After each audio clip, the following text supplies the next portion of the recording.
ability, sexual orientation, gender identity, or religious background. We welcome especially those joining us for the first time. We invite everyone to join us downstairs after the service for coffee and snacks and conversation so we can get to know you better. Thank you for joining us this morning.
Good morning. My name is Mike Wilcox. Our opening words this morning are from James Baldwin, the author and civil rights activist, titled "For Nothing is Fixed." For nothing is fixed, forever and forever and forever. It is not fixed. The earth is always shifting. The light is always changing. The sea does not cease to grind down rock. Generations do not cease to be born, and we are responsible to them because we are the only witnesses they have. The sea rises, the light fails, lovers cling to each other, and children cling to us. The moment we cease to hold each other, the moment we break faith with one another, the sea engulfs us and the lights go out.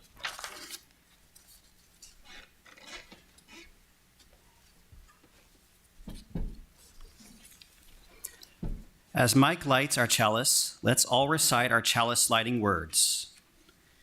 Because of those who came before, we are, in spite of their failing, we believe. Because of and in spite of the horizons of their vision, we too dream. Let us go remembering to praise, to live in the moment, to love lightly, to bow to the mystery. Please rise in body or spirit for our opening song, number 123 in the gray hymnal titled Spirit of Life. Three times.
In the spirit of love and fellowship, by briefly greeting those around us, especially those we do not know.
Good morning, everyone. Would the children please come up?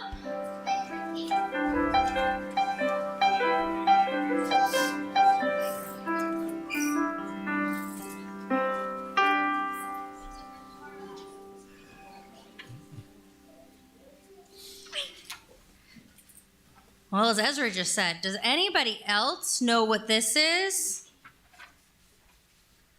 Yes, Madeline. This is actually, what is this, Ezra? Menorah. This is a menorah. Can everyone say menorah? Menorah. Do we use a menorah in the UU church? I mean, we pull from 6 different sources, so we can. This is part of the Jewish faith. And right now, what holiday uses the menorah? Let's see. Stella. Hanukkah. Hanukkah uses the menorah. Can everyone say Hanukkah? Hanukkah. And kind of like our chalice, it has candles. So it does make sense that you would think that it's a chalice, because chalices also have candles. How many candles does it have? Let's count. 1. It has 9. Let's count them together. 1, 2, 3, 4, 5, 6, 7, 8, 9. So the one in the middle is to light all of the other candles. Is that for the count? Because they light 1 candle each night of 8 nights of Hanukkah. Should we read this story really quick? 8 nights of Hanukkah. Kind of. All right. The first night, when the sun goes down, we light the candles. See, they have the candle in the middle, and then they light the first one on the side. Yeah. The menorah holds 1 candle for each night of Hanukkah, and the 9th candle is used to light the rest. Second night, we sing and dance. Hanukkah, oh Hanukkah, come light the menorah. Third night, we eat.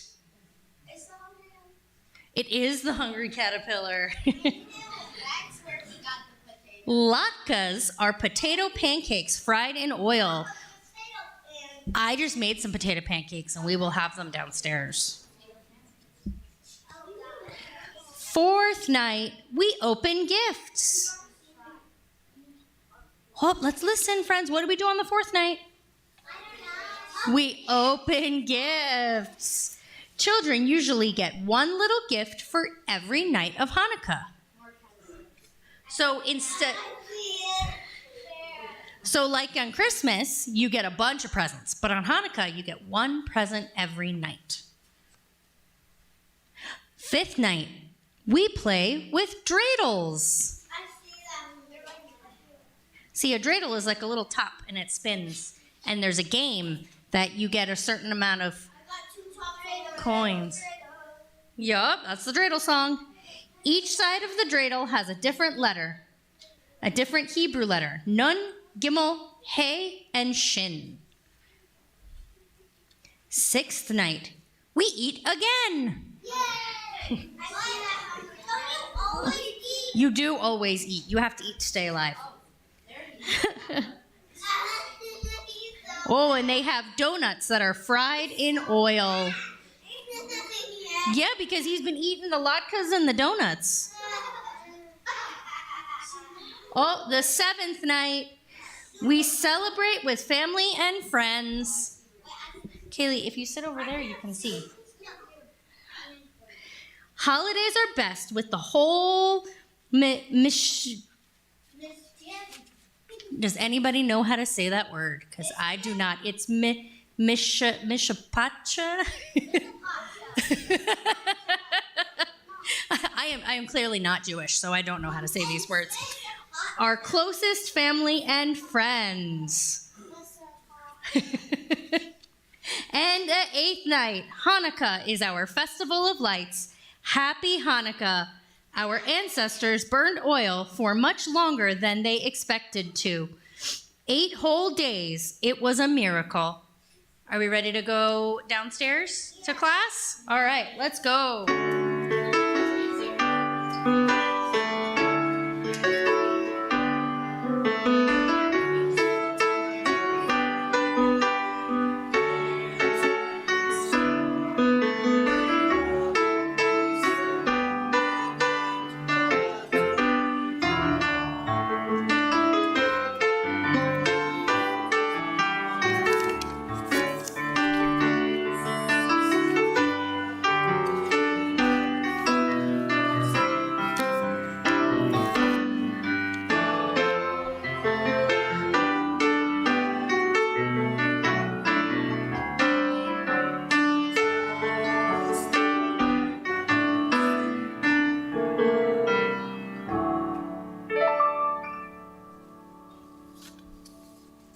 Good morning.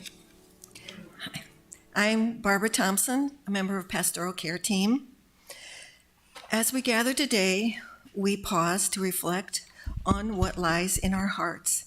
In this time of sharing, we take a moment to recognize our personal concerns and joys, and to read from the Book of Concerns and Joys that's found in the entrance to the sanctuary here. Those personal life events you have chosen to share with us. And do we have anything online this morning? There's nothing online. All right, thank you.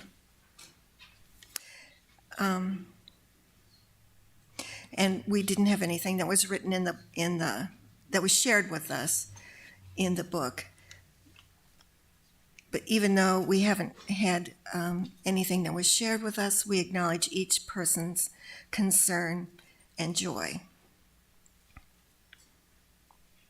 Let us become aware of the energy that brings us together in beloved community as we share a time of silent meditation. May we open our minds and hearts to a place of quiet, to a silent prayer for the healing of pain and the comfort of love. You are invited to come forward and light a candle during the musical meditation that follows.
This congregation is a theologically diverse religious community with membership open to all who are in accord with our values, mission, and vision.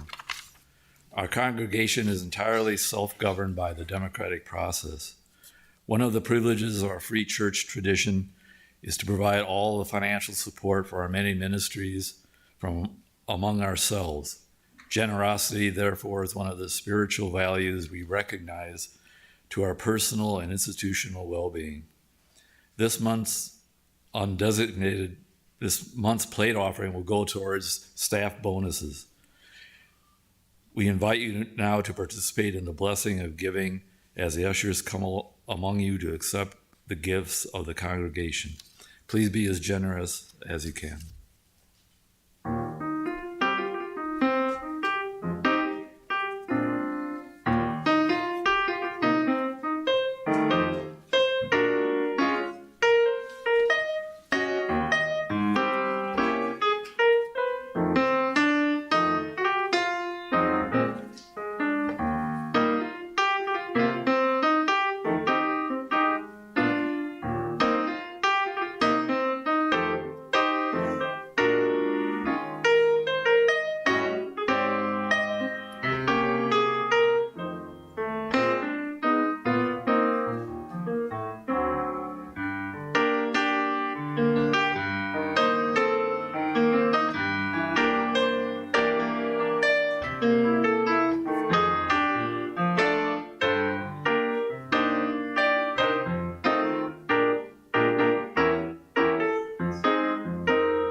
For all the gifts of time and treasure that you give to this congregation, with sincere gratitude, we thank you.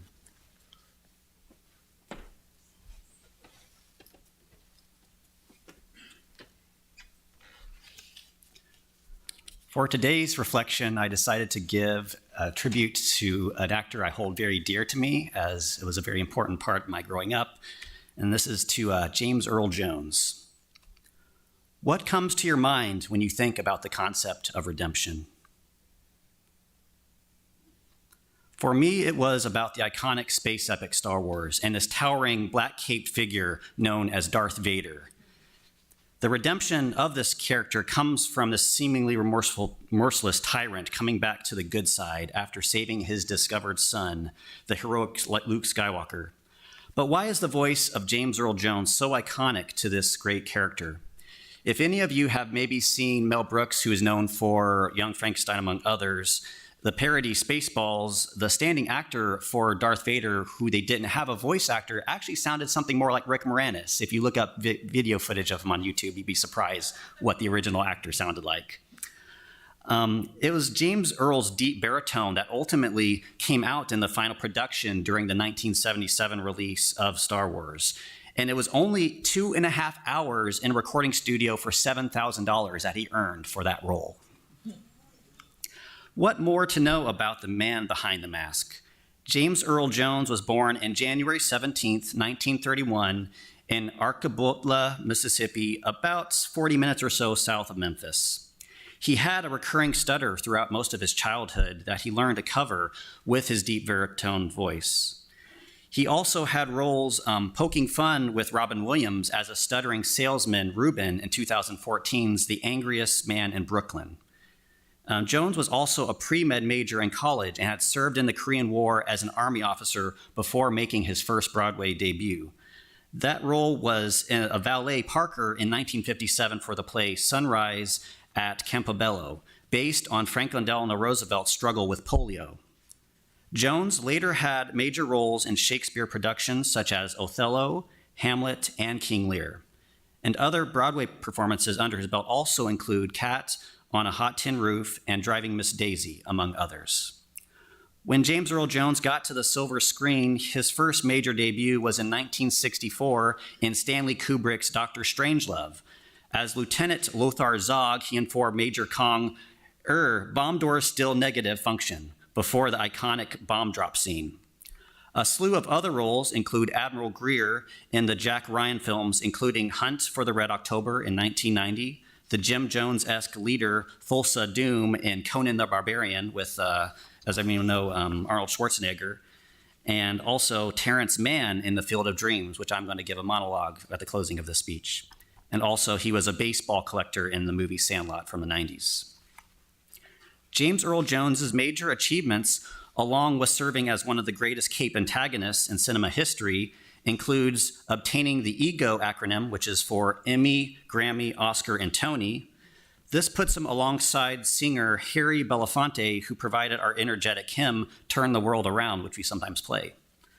Jones was even inducted into the American Theater Hall of Fame in 1985 and was honored with the National Medal of Arts in 1992.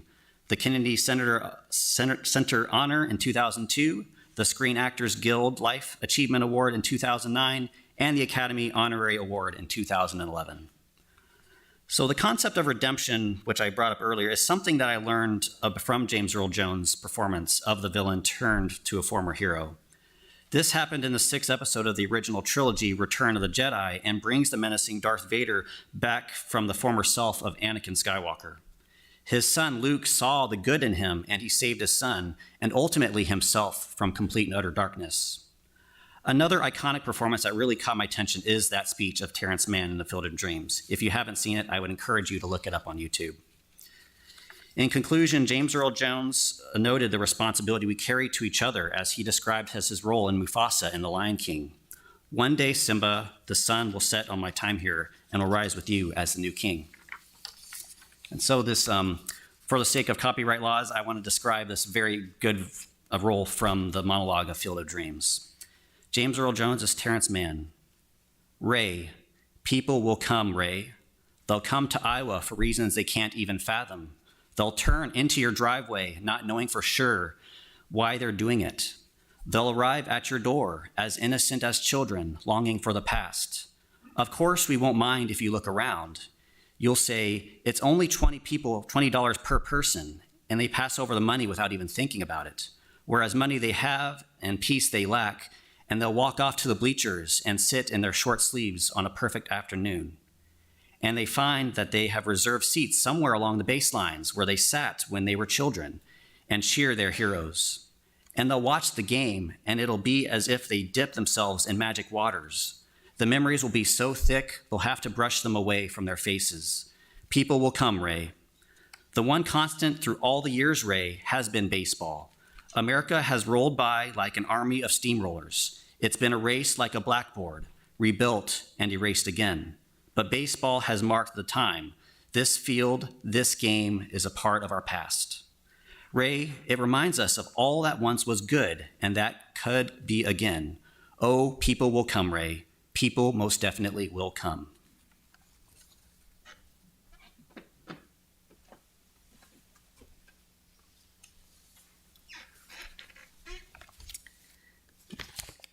I'm Marilee Schafer-Wilcox, and I chose to do my reflection on Dr. Ruth. I promised Mike to keep it as clean as possible.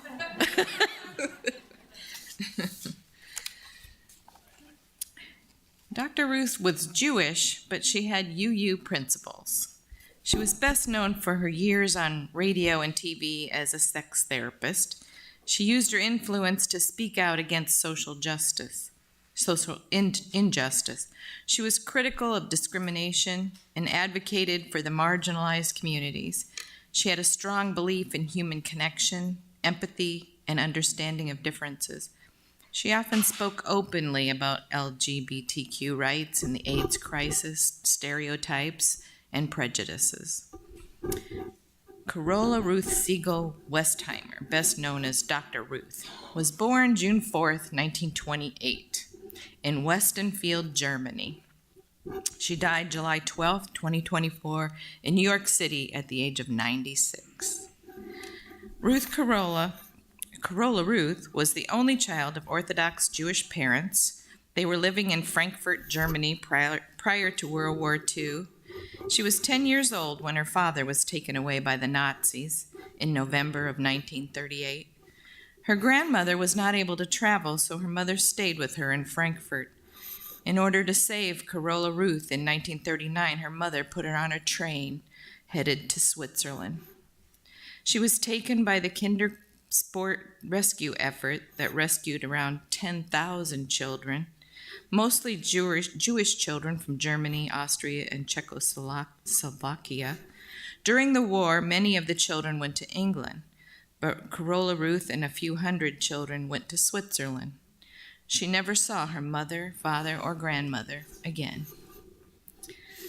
She later learned that her father had been taken to a labor camp and that her parents and grandmother all died in the Holocaust.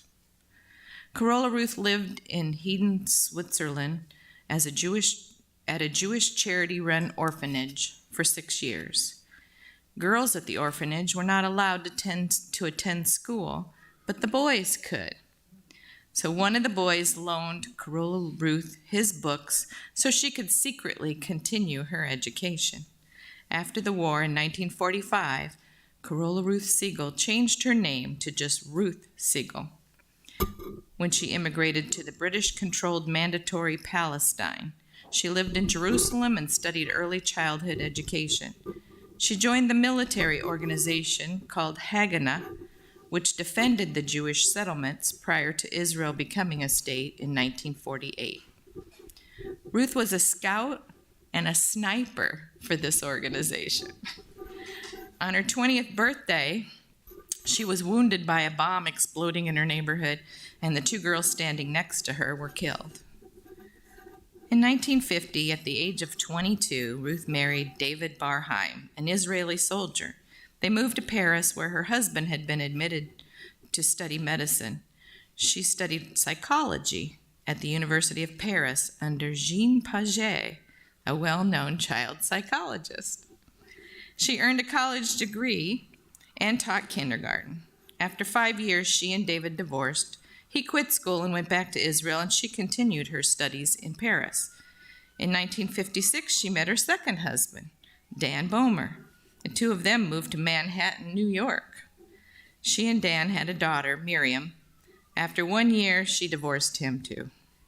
Ruth worked as a maid and continued to attend the New School in New York City, earning a master's degree in sociology and a doctorate of education degree in family life studies at Columbia University's Teacher College in 1970. She worked as a research assistant while at Columbia and at Planned Parenthood Clinic in Harlem. Here she became interested in studying human sexuality. She applied at Cornell University to study under Helen Singer Kaplan, an Austrian-American sex therapist who founded the first clinic in the U.S. for sexual disorders. She studied under Kaplan for 7 years at the Cornell Medical School. In 1961, at the age of 32, she married her third husband, Manfred Westheimer, whom she called Fred. And he too had escaped the Nazis in Germany. They had one son, Joel, and they were married 36 years until his death in 1997.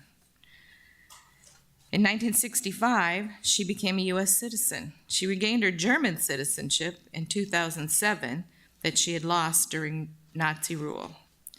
In 1970, she taught at a number of universities and maintained a private practice. She spoke 4 languages: English, German, French, and Hebrew. Dr. Ruth was already 50 years old when she began her radio and TV career.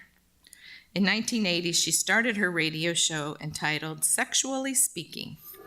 It was a show where people could call in and ask her questions on the air.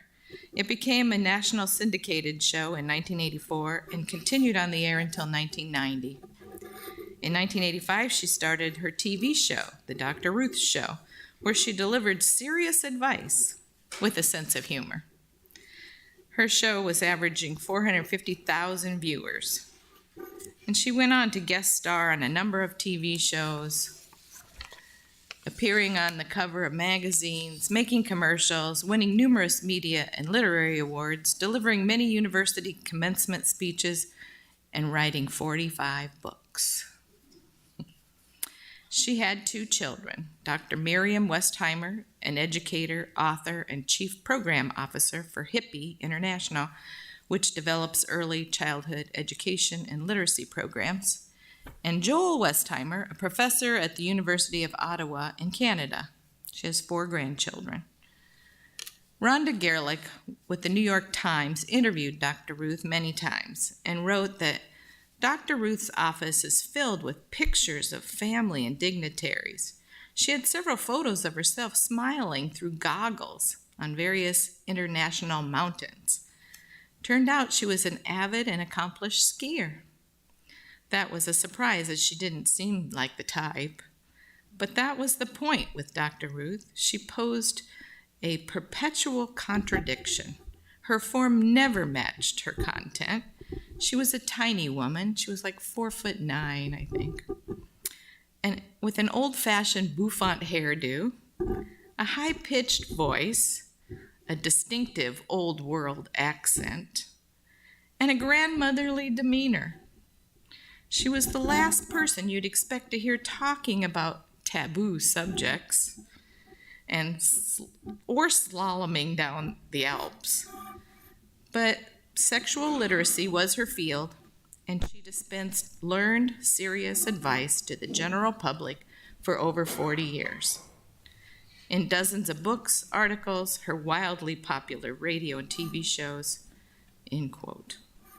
Dr. Ruth's outward appearance and genuineness warmed audiences, distracting them from the discomfort and embarrassment that her kind of talk often provoked, especially in America. The mismatch of hearing a middle-aged woman cheerfully discussing these hush-hush topics with expertise and candor worked perfectly to tone down the awkwardness and allow people to listen and pay attention to her. Dr. Ruth used humor and familiarity to bring her voice to audiences. She was tiny and adorable. She created a persona that led her into the minds and hearts of those she spoke to. She was able to talk about and bring about change to many cliches, traditions, and myths regarding womanhood and aging. In the last year of her life, she collaborated with Allison Gilbert on the book, The Joy of Connections, 100 Ways to Beat Loneliness and Live a Happier Life.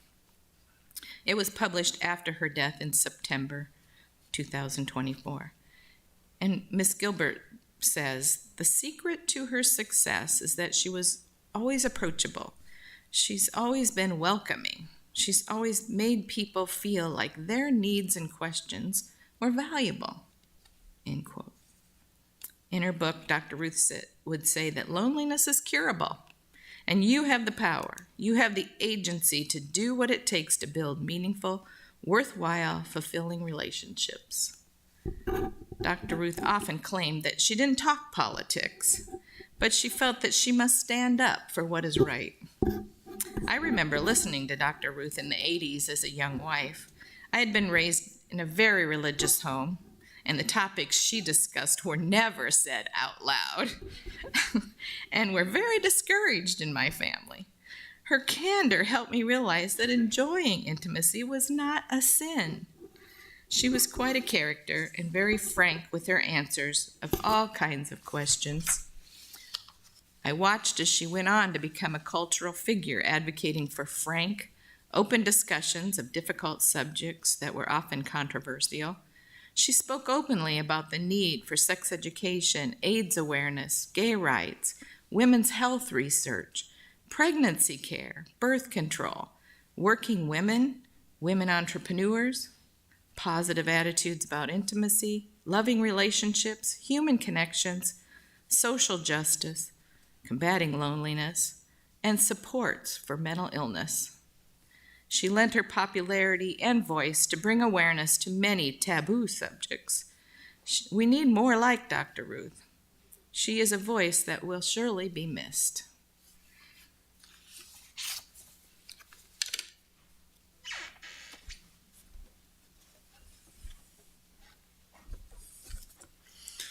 Our final reflection for this service on Remembrance service this year is going to be on my lifelong friend, the Reverend Tim Yeager.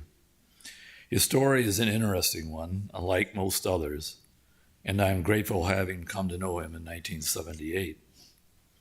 He died on April 2nd, 2024 in England, where he and his wife, Carolyn Moores, had lived since 2014. He was 73 years old. However, before I get too far in this reflection, I want to cite a quote from the linguist and social critic Noam Chomsky. And I'm quoting here. "The smart way to keep people passive and obedient is to strictly limit the spectrum of acceptable opinion, but allow a very lively debate within that spectrum, even encourage the more critical and dissident views. That gives the people a sense that there is free thinking going on, while all the time the presuppositions of the system are being reinforced by the limits put on the range of the debate." End quote.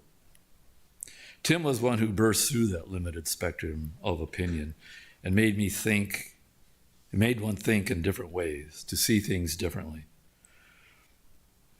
Books like Howard Zinn's The People's History of the United States and Roxanne Dunbar Ortiz's book, An Indigenous People's History of the United States, do the same thing, giving one a much different perspective on the history of the United States, at least for me, for example. Certainly, as Unitarian Universalists, we are free thinkers as well, breaking through the narrow spectrum of more traditional religions. In other words, to think and see things differently. Tim was born in Charles City, Iowa in 1950. His father, Robert B. Yeager, was a dentist, and his mother, Bernie, was a nurse. Tim's father, as I have learned, was an amazing person in his own right. His motto was service to others to lift up the disadvantaged, healing those in pain, and bringing cheer to the downhearted. He stressed to pass this on to his sons, which Tim certainly learned.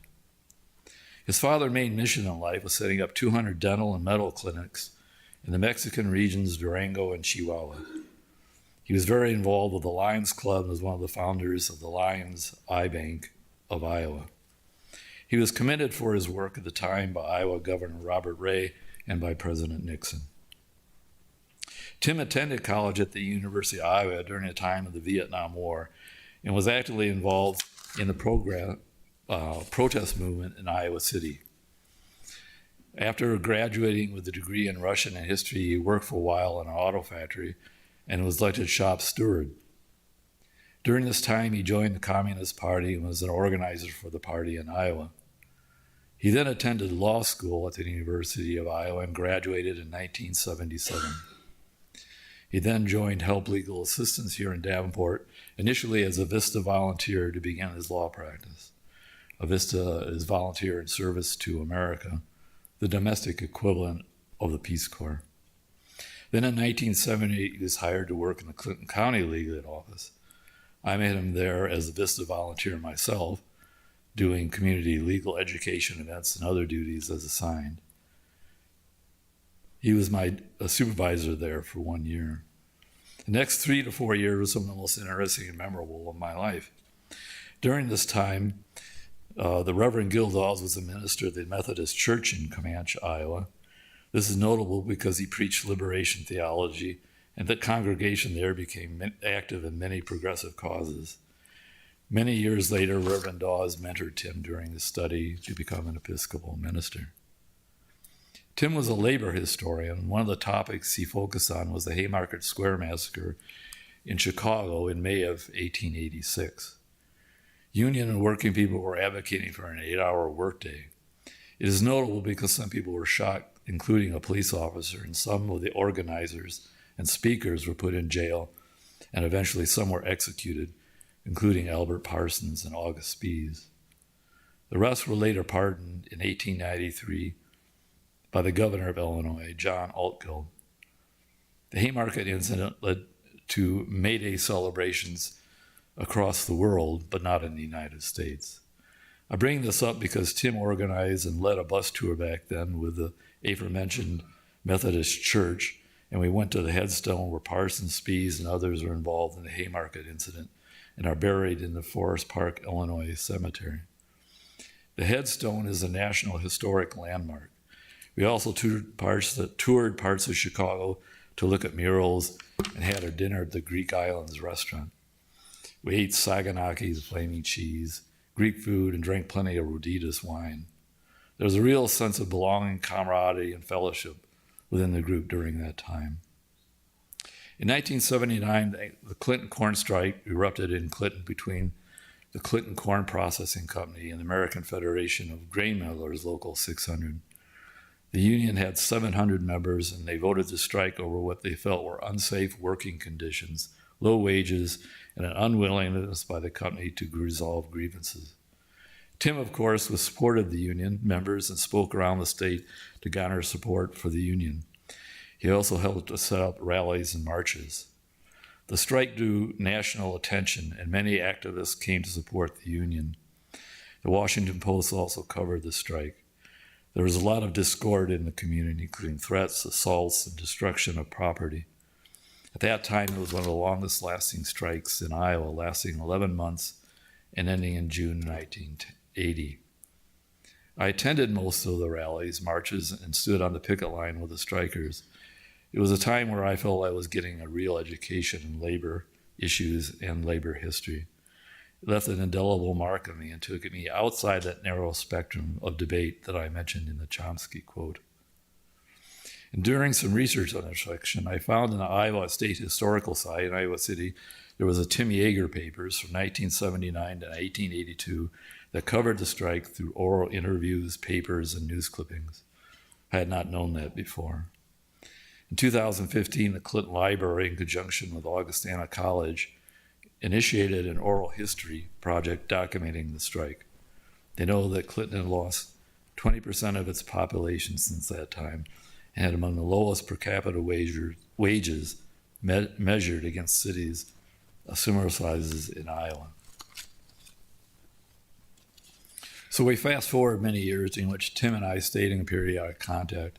He was married, had a daughter, then divorced, and lived for a while in Waterloo, Iowa, New Jersey, and then settled in Oak Park, Illinois. He no longer practiced law and had become a union organizer for the United Auto Workers. He worked to organize legal aid attorneys, paralegals, and other staff at legal aid offices in the Midwest. In 1999, married Carolyn Moores, who is English, and was in the USA working as a stage manager for a downtown Chicago theater. Some years later, they attended some Episcopal services in Chicago, and if I recall correctly, he did several readings to the congregation. He told me once that he wanted to be a minister, and in his late 50s, he decided to do so with the Episcopal Church. The Chicago Diocese knew of Tim's history of being a labor and political activist, including being a member of the Communist Party, and they were okay with letting him become a minister. He did not attend a seminary, but completed his studies independently with the help of Reverend Dawes. He was ordained in 2011, was a minister on the south side of Chicago until 2014, when he and Caroline moved back to London as she wanted to go home. Tim then became a minister with the Church of England at St. Albans in the Greenwich area of London. Many people were shocked at this new path Tim took in life. Initially, so was I. But the more I thought about it, it made perfect sense to me. Tim had deep commitments to social and economic justice, and I think the Gospels of the Bible, the teachings of the historical Jesus, and focusing on lifting up the downtrodden and healing their pain, which Tim's father also taught him to do, is what made him make the change. It was a different means to the same end.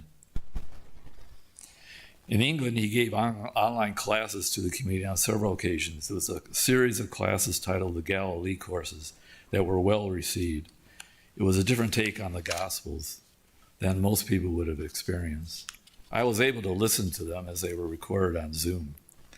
For example, he talked in one of the Gospel of Matthew, chapter 20 from the New International Bible, in which the landowner who hired workers to work on his fields and paid those hired later in the same day, the same denarius of those who had worked all day, who in turn then grumbled about their pay. And I'm quoting here from Matthew chapter 20. Those who were hired last worked only 1 hour, they said, and you have made them equal to us who have borne the burden of work in the heat of the day. The landowner responded, I want to give those hired the last the same as you. Don't I have the right to do what I want with my own money? Are you envious because I am generous? So the last will be first and the first will be last. End quote. Of course, there are many different interpretations of this chapter, but to him, it was equivalent to Karl Marx's often quoted statement, from each according to their abilities, to each according to their needs. There was a 2-day funeral in Waltham Abbey, England for Tim, which I was unable to attend. There was a celebration of life this past September in Chicago for those of us who lived in the States. Carl Rosen, the executive director of the United Electrical Workers, spoke at the service and called him a Renaissance man. And he truly was. He enjoyed classical music, the arts, and played numerous instruments like the piano, pipe organ, accordion, and bagpipes. I told him he would have made a wonderful docent at the British Museum or at Westminster Abbey, where he did give us a tour. I was able to visit Tim and Caroline in London in 2017, 2019, and in September of 2023, along with Marilee, in their 16th century residence at Waltham Abbey, England. They are very generous hosts with all those visiting from the States and for those that needed a temporary place to stay. In 2023, he was diagnosed with a progressive condition that caused a neuropathy in his legs, for which there was no treatment. Despite that, he seemed in good spirits. However, when he dropped us off at Heathrow Airport, when we left in September of 2023, I had this feeling in my gut that I would not see him again.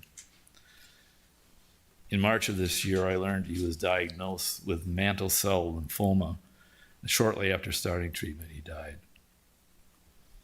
I've gone on way too long here, and I've only skimmed the surface of things.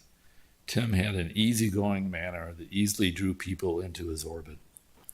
At the celebration of life in September, as people spoke, this was plainly evident. Marilee commented after our week-long visit in September of 23 that she had never met anyone like him. As an only child, Tim was the closest thing I had to a brother, and I know we both realize that. I am grateful that we knew each other and were lifelong friends. I thought I could make it through this, but he made me see things in a different way. I would like to close with one of Tim's often used quotes from Archbishop Oscar Romero. Peace is not the product of terror or fear. Peace is not the silence of cemeteries. Peace is not the silent result of violent repression. Peace is the generous, tranquil contribution of all to the good of all. Peace is dynamism. Peace is generosity. It is right, and it is a duty. Please rise and body in our spirit as we come to sing our closing hymn, number 128 in the gray hymnal.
Please remain lifted up as we extinguish the chalice and join in the unison reading.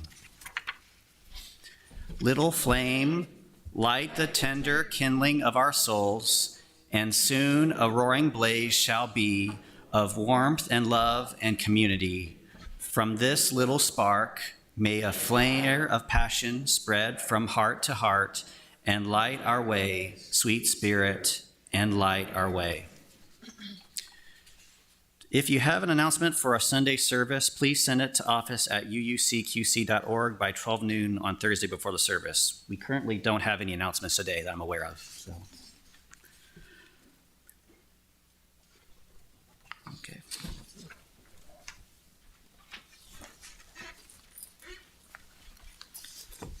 We close with words by Maya Angelou. And when great souls die, after a period, peace blooms, slowly and always irregularly. Spaces fill with a kind of soothing electric vibration. Our senses restored, never to be the same, whisper to us. They existed. They existed. We can be and be better, for they have existed. Go in peace. And we'll be seated for the postlude.